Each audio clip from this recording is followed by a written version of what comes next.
2:34 আর মা পাজি টাজি দেখে বলে দিয়েছে 3:05-10 মধ্যে আমাদের বাড়ি থেকে বেরিয়ে পড়তে হবে। টাইটেল আর থাম্বনেল দেখে তোমরা বুঝতেই পেরে গেছো কোথায় যাচ্ছি, তাই এখন আর বেশি কিছু বলছি না। বেশি কথা মানে বাকি কথা সব বাইরে বেরিয়ে মোটর ব্লগিং সেটআপে বলবো একদম তোমাদের সাথে। আর এইটা দেখতে পেয়েছো, লাস্ট টাইম যখন নেপাল গেছিলাম তখন জাস্ট 7-8টা 10টা ছিল, হয়তো 7-8টা ছিল, আর এখন এতগুলো হয়ে গেছে, এতগুলো। এর ক্রেডিটটা কিন্তু বনির। বনিকে ডাকি একটু এদিকে। বনি এসে গেছে, বনি এসে গেছে। এই ক্রেডিটটা সত্যি কিন্তু কালেকশন একদম সব খুঁজে খুঁজে বের করতে হয়, সব জায়গাতে পাওয়া যায় না, অ্যাভেলেবল থাকে না, বাট খুঁজে খুঁজে বের করে যে কোথায় পাওয়া যাচ্ছে ফ্রিজ ম্যাগনেট গুলো, তো সবকিছু আর কি, এটা পুরোটাই আর কি আমার কালেকশন। একদম বনি কালেকশন। এবং আমারও একটা নেশা হয়েছে যে আলমারিতে এরকম ফ্রিজ ম্যাগনেট লাগানো। মেঘালয় থেকে তুই এনে দিয়েছিস এটা। হ্যাঁ, কোনো একটা সময় হয়তো পুরো আলমারিটা ভরে যাবে, অন্য একটা আমাদের দেওয়াল বানাতে হবে, ওয়াল বানাতে হবে একটা। আর এই ট্রিপে বনি থাকছে না, এই ট্রিপে বনি না থাকলেও ট্রিপটা আমরা খুব সুন্দরভাবে করতে চলেছি এবং বনিকে মিসও করতে চলেছি। আমিও এই ট্রিপে বনি থাকছে না, বনি হয়তো আবার নেক্সট ট্রিপে থাকবে। আর এই ট্রিপটা কিন্তু প্রচন্ড অ্যাডভেঞ্চারাস হতে চলেছে। থাক, বাইরে বেরিয়ে বলি একদম। ও ঠিক আছে, আপাতত আমাকে কিছুদিনের জন্য মিস করো, ব্লগে দেখতে থাকো। বাইক এখানে এরমভাবে রেডি হয়ে গেছে। বাইকে কিন্তু আজকে স্যাডেল ব্যাগও রয়েছে, টপ বক্সও রয়েছে, তার সাথে স্যাডেল ব্যাগও রয়েছে। বনি গেলে আমি এই সেটআপটা নিয়ে যাই, কিন্তু এর মধ্যে এবার এক্সট্রা কিছু মালপত্র ঢুকিয়েছি, ওই জন্য বাইকটা এত বড় লাগছে। আর এটা হচ্ছে হাইড্রেশন ব্যাগ, এটা আমি পিঠে নিয়ে নেবো। আর অভিষেক আমার এইবারে পার্টনার। চলো, কি জানো? শিব শম্ভু ভোলানাথ মহাদেব মহাদেব হর পার্বতী চরণে সেবা লাগেছি দেব মহাদেব হর হর মহাদেব। চলো টাটা। হর হর মহাদেব। হর হর মহাদেব। চলো মা। হ্যাঁ, নেপালের জয় বাবা পশুপতিনাথ। হ্যাঁ একদম। ভোর বলবো না রাত বলবো বুঝতে পারছি না, তবে ভোরই বলবো আমি। ভোর 3:25। তোমাদের অনেক সময় কমপ্লেন থাকে আমরা তাড়াতাড়ি বেরোতে পারি না। এবার দেখো, মানে যখন সত্যি দরকার লাগে তখন কিন্তু আমরা বেরিয়ে পড়ি। 3:25 আর আমরা উঠে গেলাম ইস্টার্ন মেট্রোপলিটন বাইপাসে। এবার আমাদের জার্নি হচ্ছে নেপাল। আরও একটা বিদেশ ট্রিপ তোমাদের জন্য গিফট করতে চলেছি। অনেকের কনফিউশন থাকতে পারে নেপাল আবার কি বিদেশ হলো, কিন্তু আমাদের মতো বাইকারদের কাছে, বাইক লাভারদের কাছে নেপাল হচ্ছে জাস্ট স্বর্গ। লাস্ট ইয়ার আমরা নেপাল গেছিলাম, তবে তোমাদের প্রথমে অ্যাসিওর করে দিই আগের বছরের নেপাল ট্রিপের সাথে এই বছরের নেপাল ট্রিপের মধ্যে অনেক ফারাক থাকবে। খালি প্রথম দিন মানে আজকের জার্নিটা ছাড়া প্রচুর প্রচুর প্রচুর ফারাক। আগের বছর আমরা মুস্তাং, নেপালের মুস্তাং ডিস্ট্রিক্ট কভার করেছিলাম। মুস্তাং থেকে মুক্তিনাথ, মুস্তাংয়ের মন্দির মানে খুবই হোলি পিলগ্রিম একটা বলতে পারো মুক্তিনাথ মন্দির। মুক্তিনাথ মন্দির আমরা ভিজিট করেছিলাম, মুস্তাংয়ের সৌন্দর্য দেখিয়েছিলাম। আর এইবারে দেখাবো হচ্ছে মানাং, মানাংয়ের সৌন্দর্য। নেপালের মানাং ডিস্ট্রিক্ট কিছু কিছু জায়গায় মুস্তাংয়ের থেকেও মানাংয়ে বেশি অ্যাডভেঞ্চার পাওয়া যায়। আর আমরা সেই অ্যাডভেঞ্চারের খোঁজেই বেরিয়ে পড়েছি এবার নেপালের জন্য। রুবি ক্রস করেই জাস্ট পেট্রোল ভরতে দাঁড়িয়ে পড়েছি। 106.03 হচ্ছে পেট্রোলের আজকে রেট চলছে। আমার 180 কিলোমিটার ফিউল রেঞ্জ দেখাচ্ছিল, 581 টাকা 04 পয়সা, মানে হচ্ছে 5.48 লিটার পেট্রোল গেছে। চলো আমরা এখন স্ট্রেট যাবো, কিন্তু হুগলি ব্রিজ মা ফ্লাইওভার নিতে পারবো না, কারণ রাত্রিবেলা 10টার পর থেকে সকালবেলা 6টা অবধি মোস্ট প্রবলি বাইক চলাচল বন্ধ থাকে। তো আমরা মা ফ্লাইওভারের নিচ থেকে স্ট্রেট হুগলি ব্রিজ যাবো। হুগলি ব্রিজ থেকে আমরা নেবো হচ্ছে সাঁতরাগাছি, সাঁতরাগাছি থেকে যাবো হচ্ছে ডানকুনি।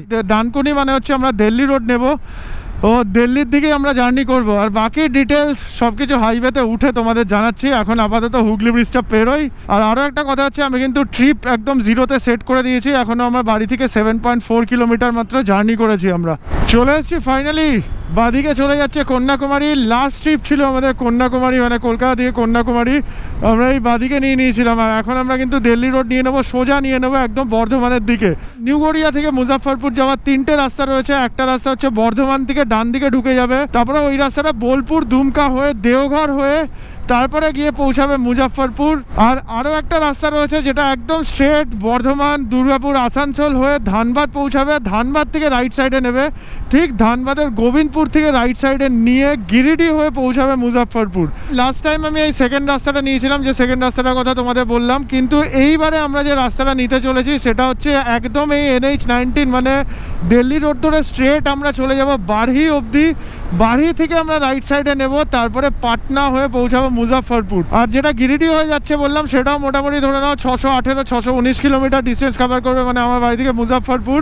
আর যদি আমরা পাটনা দিয়ে যাই তাহলে প্রায় আমাদের 645-50 কিলোমিটার মতো রাইড করতে হবে। যদি মিডিলের রাস্তাটা জানতে চাও তাহলে আমার আগের বছর নেপাল সিরিজটা একবার দেখতে পারো, প্রথম এপিসোড, তো আমি ডেসক্রিপশনে লিঙ্ক দিয়ে রাখছি, একবার চেক করে নিতে পারো। আর আজকের রাস্তাটা মানে পাটনা হয়ে রাস্তাটা তো এই ব্লগেই তোমাদের আমি দেখিয়ে দেবো।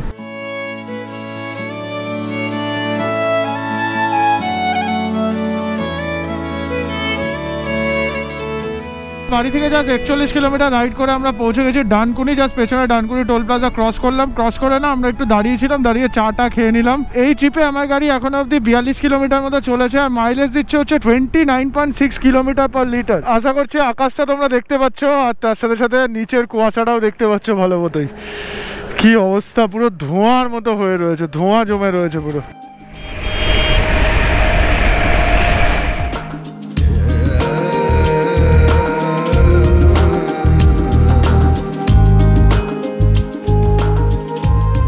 এখন বাজে 6:28 আর আমরা জাস্ট বর্ধমান পেরোচ্ছি।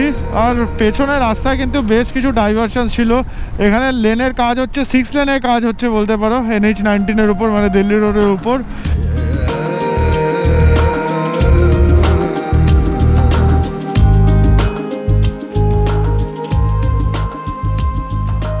টাইম বলছে সকাল 7:19 আর আমরা আমাদের বাড়ি থেকে এখনো অবধি 172 কিলোমিটার রাইড করে পৌঁছে গেছি পানাগড়।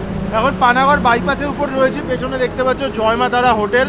এখানে আমরা চা খেতে দাঁড়িয়েছি। প্রথমে ভেবেছিলাম ব্রেকফাস্টটা এখান দিয়ে করে নেব, কিন্তু এখন এখানে কিচ্ছু খাবার পাওয়া যাবে না। জাস্ট ক্রিম রোল অর্ডার করেছি, ক্রিম রোল খাবো, তারপরে চা খাবো, আর যদি বিস্কিট টিস্কিট থাকে সেগুলোও খাবো আর কি। পানাগড় ঢোকার সঙ্গে সঙ্গে কিন্তু পেছনে চকচকে রাস্তা পেয়ে গেছি। এরম রাস্তা সামনের দিকে পাবো মনে হচ্ছে আমরা। আপাতত ক্রিম রোল আর চা, তার সাথে বিস্কিট টিস্কিট যা পাবো সেটাই খাবো। কিন্তু প্রথম নেপাল ট্রিপ করছি, মানে ইন্টারন্যাশনাল ট্রিপ ওর কাছে প্রথম। কিন্তু অনেকে হয়তো ব্যঙ্গ করতে পারে নেপাল আবার কিসের বিদেশ হলো, কিন্তু আমি আমার ব্লগের শুরুতে বলছিলাম বাইকারদের কাছে, মানে বাইকারদের কাছে নেপাল হচ্ছে স্বর্গ, জাস্ট স্বর্গ বলতে পারি। আমি যেটা স্টাডি করে দেখলাম, আমরা যে জায়গায় যাচ্ছি পার্টিকুলার নেপালের, আমরা যে জায়গায় যাচ্ছি আশা করি বাংলা ব্লগেতে আমরা মনে হয় প্রথম যাচ্ছি। মানে আমি আর অভিষেক এটাই ডিসকাস করছিলাম যে হ্যাঁ জায়গাটা হয়তো বাংলায় কোনো ব্লগ নেই, কিন্তু বাঙালিরা যায়নি এরকম নয়, কিন্তু বাঙালি গেছে, বাঙালি ফুটস্টেপ সব জায়গায় রয়েছে। পৃথিবীর কোনায় কোনায় যেখানে মানুষ পৌঁছাতে পারে সেখানে বাঙালি ফুটস্টেপ রয়েছে, কিন্তু বাংলা ব্লগে হয়তো নেই। তো আস্তে আস্তে ট্রিপ সম্বন্ধে তোমাদের ডিটেলসে সব কিছু শেয়ার করতে থাকবে। এখনই যদি মানে প্রথম দিনেই যদি সব কিছু বলে দিই তাহলে না ওই একটা থাকে না আগ্রহ দেখা, পরের এপিসোডগুলো দেখার আগ্রহ লাগবে একদম।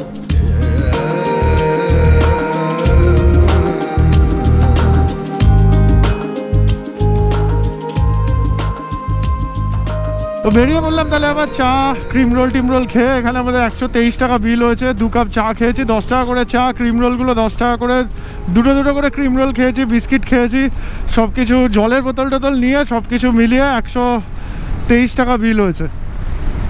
আর এখন আমাদের জার্নি হচ্ছে মুজাফফরপুরের দিকে। পাটনাকে বাইপাস করে মহাত্মা গান্ধী সেতু ক্রস করব আমরা, মানে গঙ্গার উপর দিয়ে মহাত্মা গান্ধী সেতু, ও সেতু ক্রস করে তারপরে আমরা যাব মুজাফফরপুরের দিকে। এই রাস্তাটা যদি আমরা যাই তাহলে 497 কিলোমিটার জার্নি করতে হবে এখনও অবধি। আর যদি আমরা গিরিডি হয়ে যাই, মানে ধানবাদের গোবিন্দপুর থেকে যদি ডান দিকে ঢুকে তারপরে যাই বেগুসরাই হয়ে সমস্তিপুর হয়ে, তাহলে কিন্তু আমাদের 451 কিলোমিটার রাইড করতে হবে। সামনে দুর্গাপুর আসানসোল পেরিয়ে আমরা ধানবাদ পৌঁছাবো। ধানবাদ থেকে কোন রাস্তাটা গিরিডি হয়ে যাচ্ছে সেই রাস্তাটা আমি তোমাদের অবশ্যই দেখিয়ে দেবো। আপাতত এই রাস্তা, পানাগড়ের এই সুন্দর বাইপাস, পানাগড়ের এই কার্ভ এনজয় করতে করতে সামনের দিকে এগোই।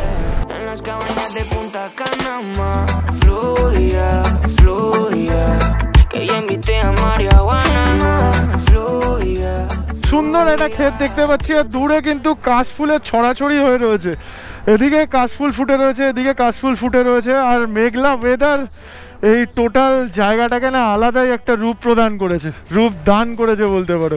এই যে বাদিকে সাদা ধোঁয়া বেরোচ্ছে, দুর্গাপুর স্টিল প্লান্টের ধোঁয়া। এই গাড়িটাকে দেখো, এটা কিন্তু একটা 40 ফুটের কন্টেনার মনে হচ্ছে। কন্টেনারটাকে কেটে এরকমভাবে গাড়িটা বানানো হয়েছে। এই উপরেও গাড়ি ওঠে আর আবার নিচেও গাড়ি থাকে, দোতলা গাড়ি বহনকারী যান বলতে পারো। এই যে দুটো চিমনি, বড় বড় চিমনি, বিরাট বড়, সে আগেকার দিনের সে কুয়োগুলো হতো না, বাড়িতে কুয়ো দেখা যেত, তো সেরকম চিমনি।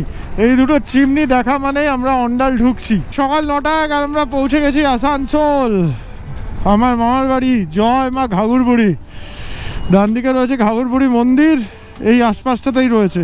এই যে পেছন দিকে আসানসোল বেরোনোর পরে যে পেছন দিকে পাহাড়গুলো দেখা যাচ্ছে, শুধু পেছনে না, বাঁদিকে রয়েছে, সামনে রয়েছে, এগুলোর মধ্যে কিন্তু অনেকটা ওই বলে না ধাপার পাহাড় যেরকম হয়, আমাদের ধাপার পাহাড় রয়েছে। এটা কিন্তু সেই গার্বেজ বলতে পারো, নোংরা ফেলা হয়েছে তারপরে পাহাড় হয়ে গেছে। এদিকটা আবার সবুজ গাছপালা দেখা যাচ্ছে, এখানে কিছু অরিজিনাল পাহাড়ও রয়েছে। একটু পরেই আমরা ঝাড়খণ্ডে এন্টার করবো, পার্টিকুলারলি কোথা দিয়ে এন্টার করবো সেটা তোমাদের অবশ্যই দেখাবো।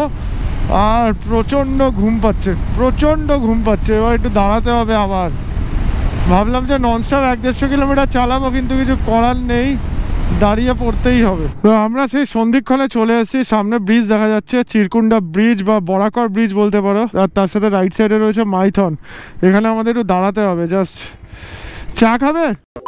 আর পাচ্ছিলাম না, তাই জন্য দাঁড়িয়ে পড়লাম। দাঁড়িয়ে পড়ে দুজনে দুটো বোতল নিয়ে নিয়েছি। আমার হচ্ছে ফান্টা আর তোমার স্টিং। কমলা বোতল আর আমার লাল।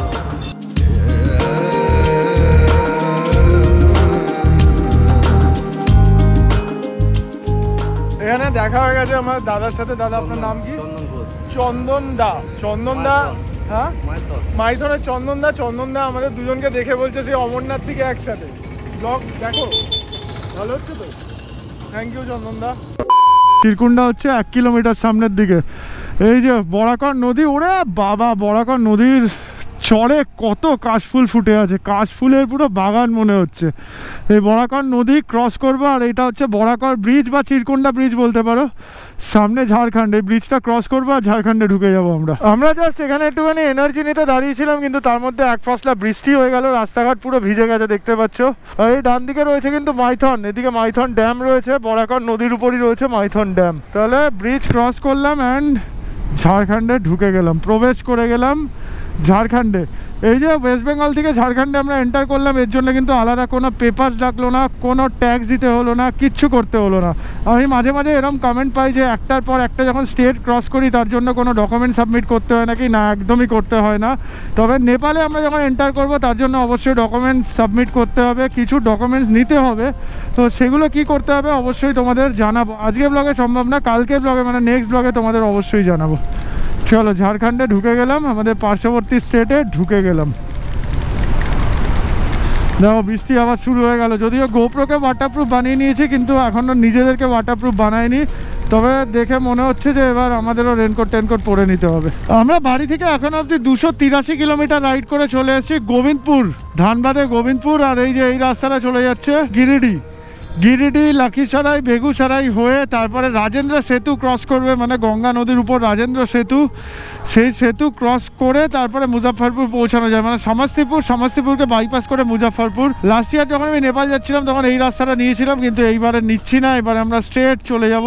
বাড়ি থেকে আমরা NH-19কে ছেড়ে দেবো মোস্ট প্রবাবলি, সামনে গেলে বুঝতে পারবো আমরা। এক্ষুনি আমি না ঝিমিয়ে পড়েছিলাম এরমভাবে, চোখ বন্ধ হয়ে এসেছিল, দাঁড়াতেই হবে এক্ষুনি। যতবার আমরা এই জায়গাটা পেরিয়েছি ততবারই কিন্তু এই পাশ দিয়ে গেছি, এই রাস্তাটা দিয়ে গেছি, স্ট্রেট গেছি, কিন্তু এইবারে প্রথমবার এই বাঁদিকে রাস্তা দিয়ে এলাম। বারাণসী এখানে 404 কিলোমিটার, আগ্রা হচ্ছে 1040, আর দিল্লি হচ্ছে 1240।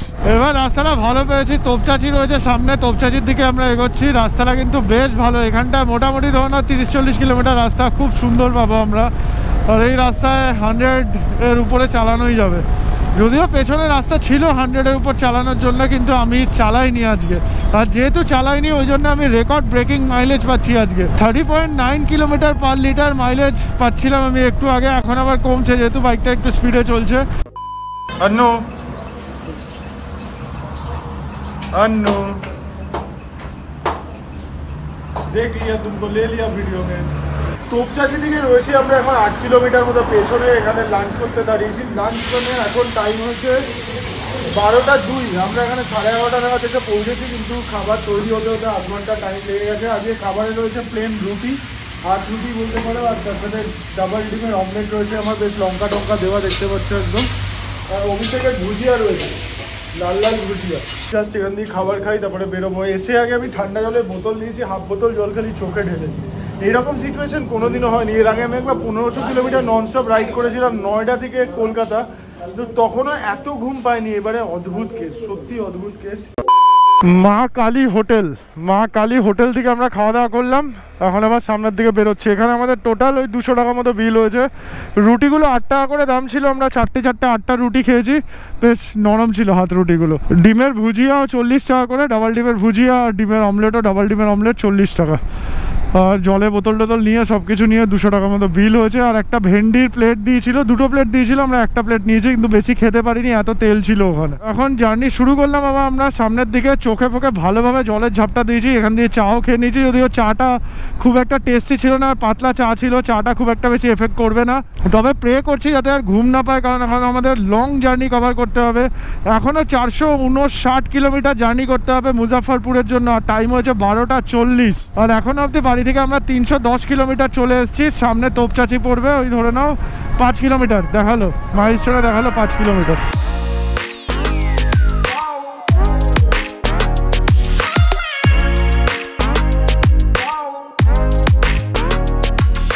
চারপাশে কিন্তু ছোটনাগপুর মালভূমি রেঞ্জ দেখা যাওয়া শুরু হয়ে গেছে, যদিও অনেকক্ষণ আগেই শুরু হয়েছিল। আর সামনে রয়েছে পরেশনাথ হিল, ঠিক এই পাহাড়টা পেরিয়ে আমরা স্ট্রেট যাবো সামনের দিকে, তখন পরেশনাথ হিল দেখতে পাবো। খালি তলবার बिकता है क्या, बड़ा बड़ा बंदूक भी बिकता है? चिड़िया मारने वाला है आपके पास? अरे बाप रे बाप, বাপরে পরপর দোকান দেখো এখানে, এই দেখো দোকান। আমি এতবার এই রাস্তা দিয়ে গেছি, আমি প্রথমবার কিন্তু এই দোকানগুলো দেখলাম, আর প্রথমবার যেহেতু দেখলাম ওই জন্য তোমাদেরও দেখালাম। এই যে এদিকে রয়েছে পরেশনাথ হিল, জাস্ট আমরা এগিয়ে আসছিলাম, হু হু করে বৃষ্টি পড়া শুরু করে দিল। এখানে ঢুকলাম, ঢুকে কোনো রকমে নিচে গিয়ে রেনকোট টেনকোট পরলাম, আবার বৃষ্টি থেমে গেল। আর বৃষ্টি থেমে গেলে রেনকোট পরে রাইড করা খুব মুশকিলের। ঠিক আছে, এখন পরে নিয়েছি আর খুলছি না, যা হবে দেখা যাবে, রেনকোট পরেই যাবো। হ্যাঁ, প্রচুর লেট হয়ে গেছে আজকে, মাথা খারাপ হয়ে যাচ্ছে।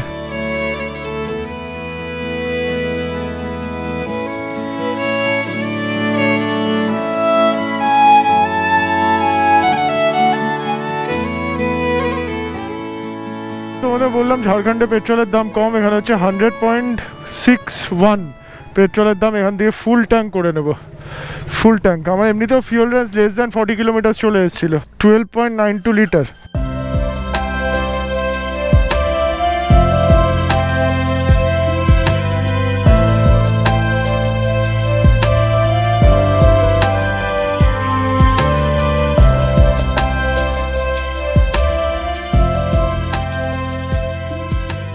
এই সামনে তো কিছুটা ধান চাষ হয়েছে, তারপরে ওগুলো হচ্ছে আখের ক্ষেত। আখের ক্ষেতের পরে বেশ বড় বড় কতগুলো গাছ রয়েছে, তারপরে পাহাড়, ডিপ সবুজ পাহাড়। এদিকে দেখো সিলভার স্যান্ড পড়ে আছে, সিলভার স্যান্ড পড়ে নেই, এটা ফেলা হয়েছে, তার কারণ হচ্ছে এখানে কিছু কনস্ট্রাকশন হচ্ছে। সুন্দর লাগছে কিন্তু জায়গাটা। সামনে বাড়ি আর মোটামুটি 30-35 কিলোমিটার মতো হবে। বাড়ি ক্রস করে কিন্তু চপারানের জঙ্গল রয়েছে। লাদাখ যাওয়ার সময় আমি প্রত্যেকবারই চপারানের জঙ্গল দেখাই, কিন্তু এবারে আর দেখাবো না, তার কারণ হচ্ছে চপারানের জঙ্গলের আগেই আমরা ডান দিকে ঢুকে যাব। स्कूल छुट्टी हो गया? कौन सा स्कूल? सरकारी। स्कूल का नाम क्या है? सरकारी राजकीय उत्क्रमित। वाह, बढ़िया बढ़िया। क्या नाम आपका? चंदन कुमार। बढ़िया, आज 2 चंदन से मुलाकात हुआ। আমার ঘুম পাচ্ছিল, এখানে দাঁড়িয়েছি, দাঁড়িয়ে একটু এনার্জি ড্রিঙ্ক নিয়েছি একটা। ভাবছিলাম স্টিং খাবো না, কিন্তু খেতেই হলো। একটা স্টিং খেলাম, এরকম সিচুয়েশন হয়নি আমার।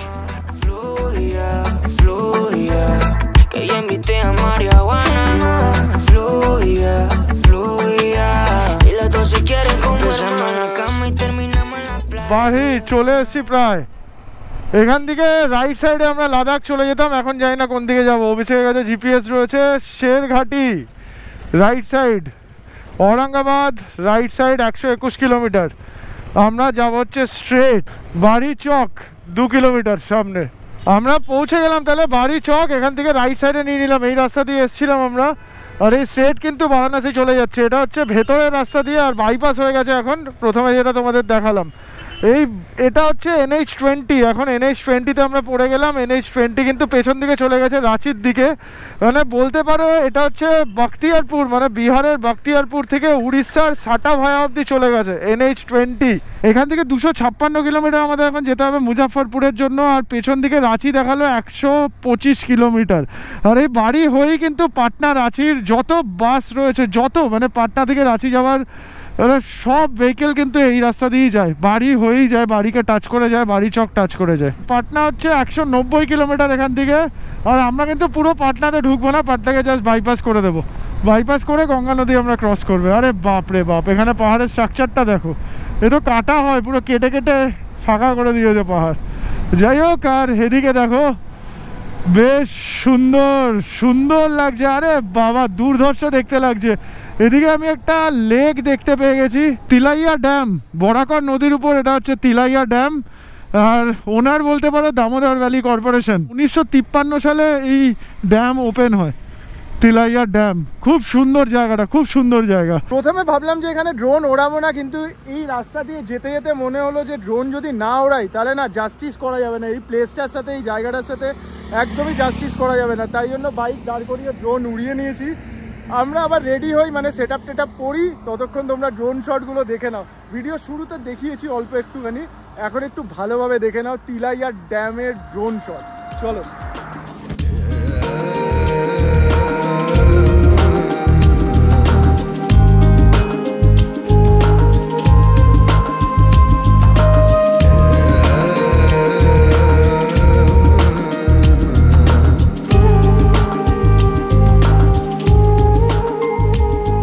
ও, এখানে যদি ড্রোন না ওড়াতাম অনেক কিছু মিস হয়ে যেত, জাস্ট অনেক কিছু মিস হয়ে যেত। সুন্দর কিছু রিল তুলেছি, ইনস্টাগ্রামে সেগুলো আপলোড করবো। আর তার সাথে ড্রোন শট তো নিয়েইছি, ভিডিওতে তোমরা দেখতেই পেয়ে গেছো। এখন আমাদের জার্নি তাহলে মুজাফফরপুরের দিকে। এখনও অবধি আমাদের 240-45 কিলোমিটার জার্নি করতে হবে মুজাফফরপুরের জন্য। পাটনা চলে গেলে বাদিকে, আর এদিকে কোডারমা স্টেশন চলে গেল। কোডারমা স্টেশন এখান থেকে 2-3 কিলোমিটার, 4 কিলোমিটার হবে ম্যাক্সিমাম। কোডারমাকে বাইপাস করে আমরা বেরিয়ে গেলাম। এই রাস্তাগুলো কিন্তু সবসময় রিস্কি হয়। দেখো 2 লেন রাস্তা, তার মধ্যে বোথ সাইডে গাড়ি চলাচল করছে, সবসময় রিস্কি। এই রাস্তায় ভালোভাবে সাবধানে গাড়ি চালাতে হবে।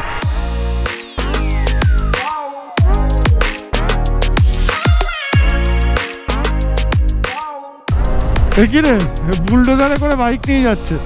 এই রাস্তাটা কিন্তু যথেষ্ট কার্ভি, এটা দিনের বেলা ক্রস করাটাই বেটার। এটা যদি অন্ধকার হয়ে যায় না তাহলে ডেঞ্জারাস হয়ে যাবে রাস্তাটা। আর অপোজিট সাইড থেকে লরির আলো পড়বে, পুরো একদম চোখে লাগবে, রিফ্লেক্ট করবে, চালাতে খুব অসুবিধা হবে। বাড়ি থেকে এখন অবধি আমরা 464 কিলোমিটার রাইড করেছি, 464.9। আর মনে হচ্ছে আমরা এখন ঝাড়খণ্ড থেকে বিহারে ঢুকে যাচ্ছি। এই তো এটাই হচ্ছে বর্ডার। লরিগুলো সব দাঁড়িয়ে আছে, বিহারে ঢোকার আগে ওয়েট চেক হবে, তারপরে ঢুকতে পারবে। এই সব এইখানে वेट चेक হবে। भैया जगह का नाम क्या है?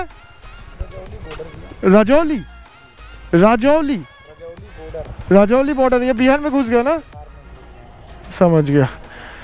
राजौली बॉर्डर। এখনো কত কিলোমিটার যেতে হবে আমাদের? মুজাফফরপুর। মুজাফফরপুর নওয়াদার আগে একটু ড্যামেজ আছে, তারপরে পুরো 4 লেন রোড বলছে। ঠিক আছে, চলো দেখি মুজাফফরপুরের দিকে এগোই। যদি বেশি রাত হয়ে যায় তাহলে পাটনাতেও ঠেকে যেতে পারি। পাটনা এখানে 148 কিলোমিটার দেখাচ্ছে, এখনো পাটনা 148 কিলোমিটার যেতে হবে। কি ব্যাপার, সব ঠিক আছে? बढ़िया। किंतु हाँ उतना बढ़िया बा नहीं है, फिर से नींद आन बा, नींद आ रहा बा, हाँ नींद, गाना गाते गाते चलन बा, चलन बा, চায় পিনা পড়েগা। টাইম বলছে সন্ধ্যে 6:44, আর আমরা এখন অবধি বাড়ি থেকে 500.9 কিলোমিটার রাইড করেছি। এখনো অবধি 500.9 কিলোমিটার। আজকে জার্নিটা বুঝতেই পেরেছো, একটুখানি ধকলের মধ্যে দিয়ে গেছে, আর এখনও ধকল হচ্ছে। জাস্ট এই 200-300 মিটার পেছনে একটা দোকানে আমরা দাঁড়িয়েছিলাম অল্প একটু খাবার খাওয়ার জন্য। সিঙ্গারা টিঙ্গারা খেয়েছি এখান থেকে। একটা সিঙ্গারা চাট হয় এখানে, মানে সিঙ্গারার সাথে ঘুগনি টুগনি দিয়ে মেখে দিচ্ছে, আর তার মধ্যে সেউ ভাজা টেউ ভাজা দিয়ে বেশ সুন্দর চাটটা ছিল, ওটা খেলাম। খেয়ে আমরা ডিসাইড করলাম যে আজকে হয়তো আমরা মুজাফফরপুর যাব না, আমরা যাব হচ্ছে পাটনাতে। পাটনার ডিস্টেন্স এখন অবধি এখান থেকে 123 কিলোমিটার। আমরা পাটনাতে অনলাইন একটা হোটেল দেখেছি, আশা করছি আজকে পাটনাতেই থেকে যাব। পৌঁছে গেছি আমরা পাটনা। পাটনা জাংশন দেখলাম 7 কিলোমিটার। এই প্রথমবার আমি পাটনা এলাম, প্রথমবার। ট্রেনে করে গেছি অনেক সময়, অনেকবারই ট্রেনে করে গেছি, মানে ট্রেনে করে বেরিয়ে চলে গেছি পাটনা স্টেশনের উপর দিয়ে, কিন্তু প্রথমবার এই পাটনার ভেতরে এলাম। ये স্টেশন কোন সা? রাজেন্দ্রনগর। আচ্ছা, নিচে হচ্ছে রাজেন্দ্রনগর রেলওয়ে স্টেশন। পাটনায় ঢুকে পড়েছি। পাটনায় ঢুকে আমাদের আজকে খাবারও চলে এসেছে, মানে ডিনার চলে এসেছে। ডিনারে রয়েছে ভাত, এরকম ভাবে সাজানো ভাত, 100 টাকা করে ভাতের প্লেট আর তার সাথে ডিমের কষা। ডিম কষাটা একটু ঘরোয়াভাবে কম স্পাইসি করে রান্না করতে বলেছিলাম, কিন্তু দেখো কেরম ভাবে করে দিয়েছে, ঝোল খাওয়াই যাবে না। যাই হোক, এই ভিডিওটা কিন্তু আমি জাস্ট ফ্রেশ ট্রেশ হয়ে একদম ভালোভাবে শুট করছি। এর আগে কিন্তু এই ভিডিও শুট করেছি একটা, সেটা একটু পরে আসবে, মানে পরে আসছে। আমরা মুজাফফরপুর যাব না, ওই জন্য আমরা পাটনায় চলে এসেছি। আর পাটনায় কিন্তু মানে কলকাতা থেকে নেপাল, মুজাফফরপুর হয়ে নেপাল যেতে গেলে কিন্তু পাটনায় ঢোকার কোনো দরকারই পড়ে না, কিন্তু আমরা ঢুকেছি একমাত্র ওয়াইফাই এর জন্য। কাজ রয়েছে বেশ কিছু, যেহেতু আমরা মুজাফফরপুর যাব না, ওই জন্য মাঝখানে অন্য কোথাও থাকলে আমরা ওয়াইফাই পেতাম না, বা পাটনার যদি আউটস্কার্টসে থাকতাম তাহলে পেতাম না। ওই জন্য আমরা একদম পাটনা স্টেশনের কাছাকাছি চলে এসেছি। এবার আমি খেয়ে নেবো। আর এর আগে যে পার্টটা আমি শুট করেছি, মানে হোটেলে এসে যেটা শুট করেছি, সেটা এবার দেখে নেবো। এখন বাজে হচ্ছে রাত 10:45 আর আমরা পৌঁছে গেছি পাটনা। পাটনা অনেকক্ষণ আগে পৌঁছেছিলাম। পৌঁছে আমরা একটা হোটেল নিয়ে নিয়েছি। এই হোটেলটা অভিষেক অনলাইনে বুক করেছিল। এটা হচ্ছে একটা ব্যাংকুয়েট হল বলতে পারো। আর হলের পাশেই রয়েছে আমাদের রুমটাও খুব সুন্দর। আর ব্যাংকুয়েটটা একবার দেখে নাও, খুব সুন্দর একটা ব্যাংকুয়েট। এই হচ্ছে রুম, জাস্ট চাদরটা চেঞ্জ করেছে, নিচে পড়ে রয়েছে, চাদরটা তুলে দেবে। দেখো বেশ বড় একটা রুম, বড় সাইজের একটা রুম। এরকম একটা মিরারও রয়েছে, দেখতে পাচ্ছ। আর এই রুম রেন্টটা নিয়েছে হচ্ছে 1000 টাকা। এসিও রয়েছে, তবে এসিটা খুব একটা ভালো কাজ করছে না।